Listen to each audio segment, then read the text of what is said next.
Well, again, you said it. You worked with him for 19 long years. And for you to come back and just, you're saying that feeling, you felt that feeling while you were there, just of newness and joy and a refreshed atmosphere.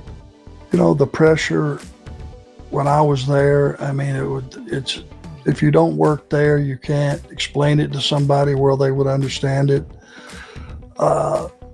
But yeah, I mean, it was, everything was loose. Everybody was in a positive mood. It was a whole different feeling, whole different vibe, period. And which means it's being done right, and done right by the right people. That's great to hear. It's great for the boys and girls that work there. You know what I mean? It's a huge win for them. It's great for the business in general. Yeah, absolutely. Salute, wrestling friends. Welcome to the Figure 4 TV. How you doing? Hit that like button. Now today, the jury is out. We come to find out, is Triple H Paul Levesque the right man for the job when it comes to running WWE? You know, the IWC, the ignorant wrestling community, they will find anything to complain about. So a lot of people is saying that he's not the right guy, he's trash, and I don't know. I don't know. We wanted this forever. For us long-time WWE fans, we know how pitiful our company was under Vince McMahon towards the end. And we know how great NXT Black and Gold was. And that was Triple H's baby. That was his heart and soul. We long for the days he can bring that NXT style of booking to the main roster. And now we have it, and it's still not good enough. But recently, Arn Anderson went on a podcast and he explained how the new regime under Triple H is way better. It is way better. It's not even close. We all saw you there, Arn, sporting that 4 Horseman vest. Yes, I know I'm shilling to the top left there. You can find those, by the way, at 1tsport.com. Those nice fleece Horseman vests. But Arn and Tully, talk to us a little bit about that experience, being there Saturday night. Tully, you shared with me, it's one of the highest rated Saturday night's main events of all time, you heard. Not one of, the. And so that was kind of interesting. I'm not sure that Arn and I being there had a lot to do with it, but I think it does. I think, forget Jesse Ventura, they need to bring Arn and Tully in from now on to Saturday night's main event. I think that's the magic right there, the brain busters. Well, I'll second that. Arn, how was that experience Saturday? Well, it just, let's face it, they're just a world-class, first-class company.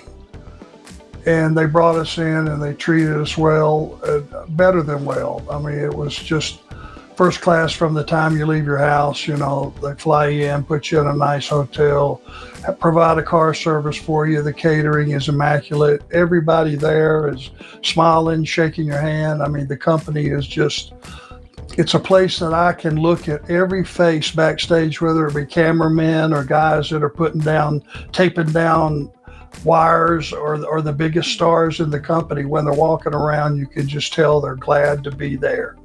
And it makes for an incredible environment. You want to go out there and tear the joint down, and I can see how hard those guys are working and those ladies are working, to get the quality work where they want it. And it's not just a show that's on the air. Saturday night main event in the day when Tully and I were there, if you got picked to be on Saturday night main event, it meant Dick Ebersol saw something that he liked, and he was the big boss, and he wanted it on his show. He wanted you representing NBC and Saturday night's main event. Yeah, for sure. By the way, speaking of first class, I don't know if you guys saw this or not. I want to throw this on the screen. Triple H, he put a tweet out in response to your tweet, Arn. Great to see you both interact with this generation of talent. Always a pleasure to spend time with both of you. And he interacted with a lot of the legends that put tweets out on X throughout the weekend. But talk about just a first-class leader and individual, and he made that effort to do that. But you said first class. Here's just another example of it. That I've known Triple H since he very first started in the business with WCW, and I liked him right away. I could just tell. Here you got a young guy that's a student of the business, and he's studying and he's learning and he's asking questions, and the evolution that he's had to where he first started with WCW, and then he moved on. Obviously, his goal was to be with WWF. He achieved that goal, and to be in the saddle where he is right now is you've got a wrestling person with a wrestling mind, but he's smart enough and he's learned so much about the business. He's into every other aspect, the marketing, you name it. Talent relation, all of it. He is a well-rounded boss, and if I was going to, if somebody asked me, if it wasn't him, who would you put in that seat? And that nobody comes to mind. He's doing a phenomenal job across the board, and I'm sure TKO is very happy to have him and thrilled to have him because he's a leader. Tully, what's great is he was a big fan of the Crockett era. It's on record. So, you didn't necessarily work with Triple H, as wrestling wise, but what's that relationship like with him whenever you get to see him, when you make these appearances and you see him backstage? Because I know he was a big fan of your work growing up and watching the product.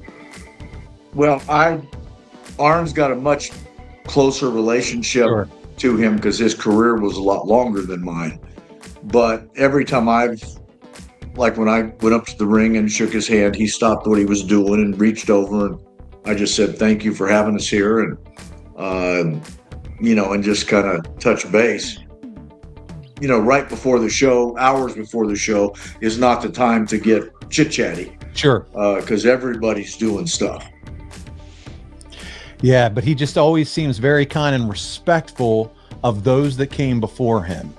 And it's not, that's what I think I love about the Triple H era, is that you're seeing that he is always respectful and wants to make sure that attention is given to the veterans and the folks that came before the talent, the roster now, which I think is really cool. Really is.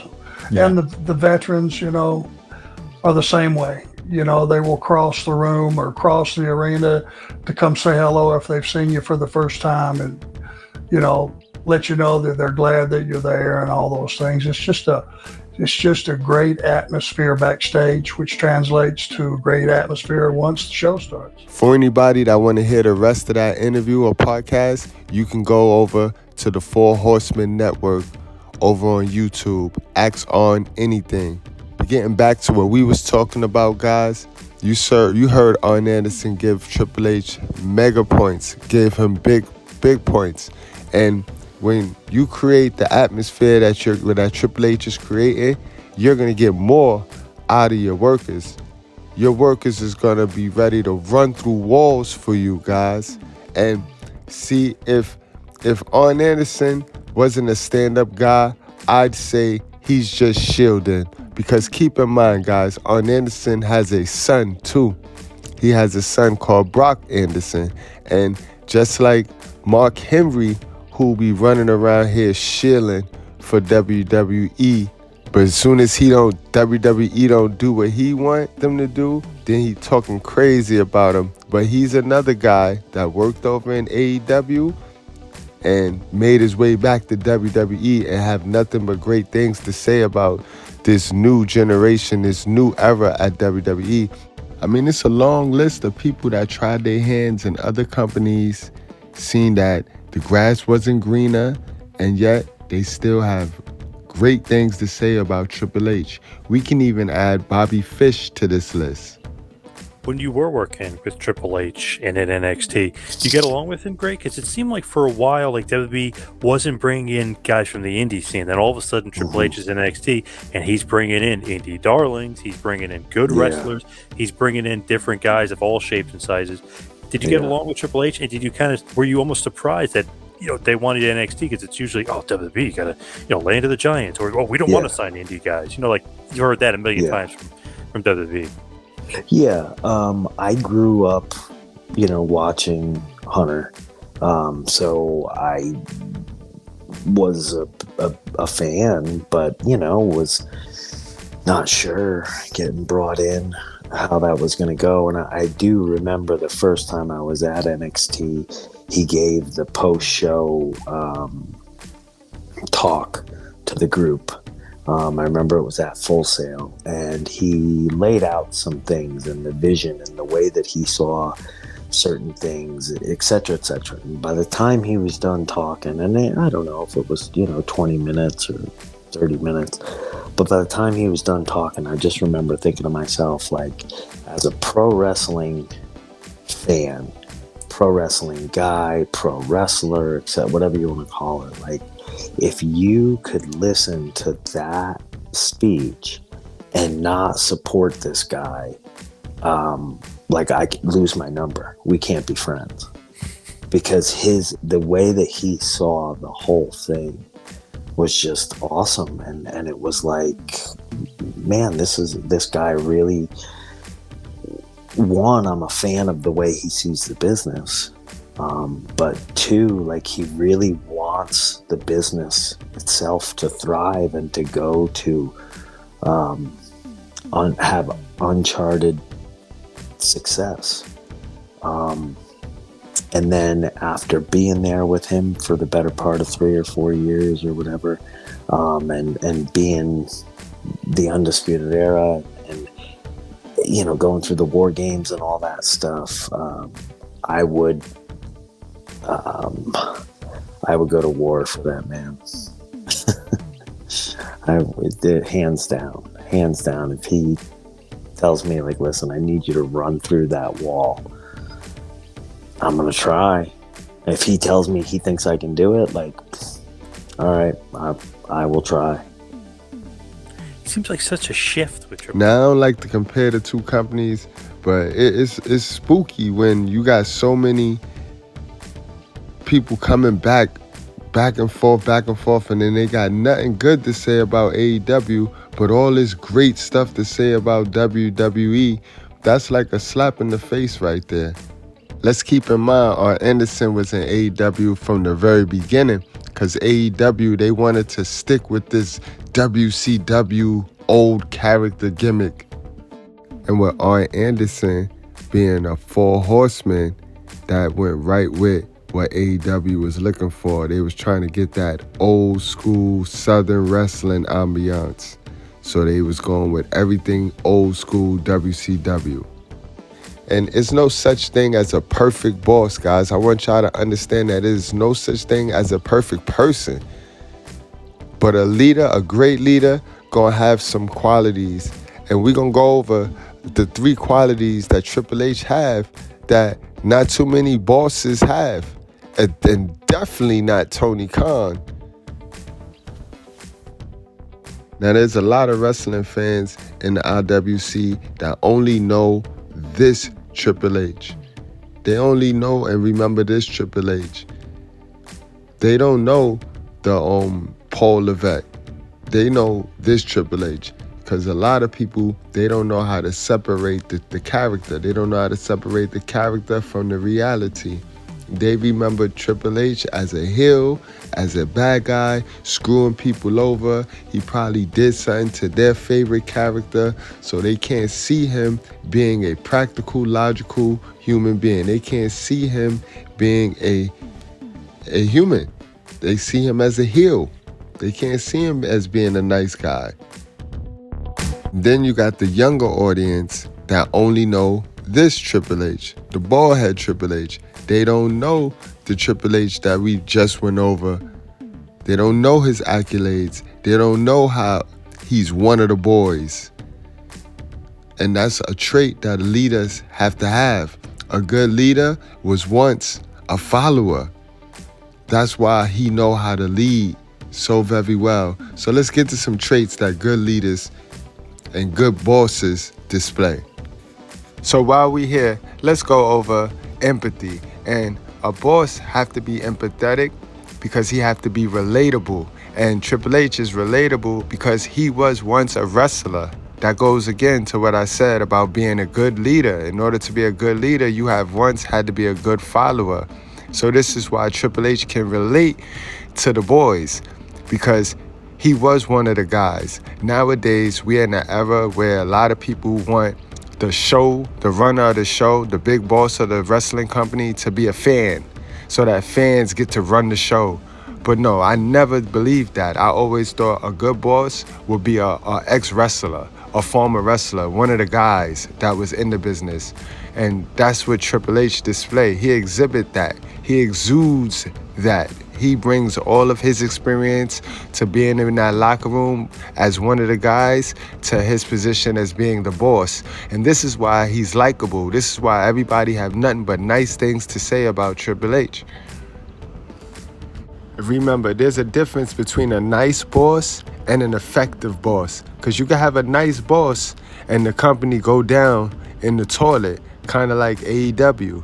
And I don't mean to keep mentioning them, but they play an exact and a good example to what we're talking about here today. Leadership skills and leadership traits that Triple H exhibit that Tony Khan do not. And the next one, guys, is vision. Your leader gotta have vision. He gotta be a visionary. And you heard Arn Anderson and Bobby Fish talk to you about how Triple H sees the vision. He has a vision for the company. He sees things that other people just don't see. Other people just do not see. He have long-term thinking. He have long-term booking.